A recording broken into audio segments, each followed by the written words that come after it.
Krishnanagar railway station থেকে 22 kilometre দূরত্ব ও Dignagar railway station থেকে 19 কিলোমিটার দূরত্বেই এই জমিটি।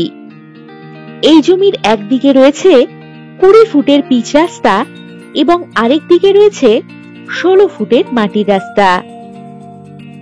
এই জমি থেকে শান্তিপুর রেলওয়ে স্টেশন পাচ্ছেন 16 কিলোমিটার দূরত্বে ও নবদ্বীপ ঘাট পাচ্ছেন 18 কিলোমিটার দূরত্বে।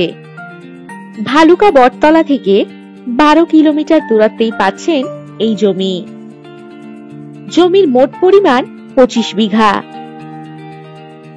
এখান থেকে আপনারা চাইলে 10 বিঘা জমি কেটে নিতে পারবেন। এই জমির পাশেই রয়েছে একটি ইটভাটা, আর দেখতেই পাচ্ছেন এই জমিটিতে পুরোটা শাক আলু চাষ করা রয়েছে। এই জমি থেকে 10 মিনিট দূরত্বেই পাচ্ছেন বাজার, স্কুল ইত্যাদি সব সুযোগ সুবিধা।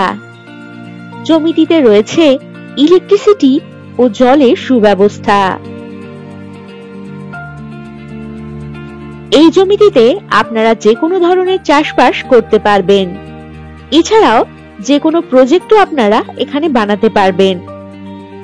খুব সুন্দর মনোরম পরিবেশে এই জমিটি আপনারা পেয়ে যাচ্ছেন।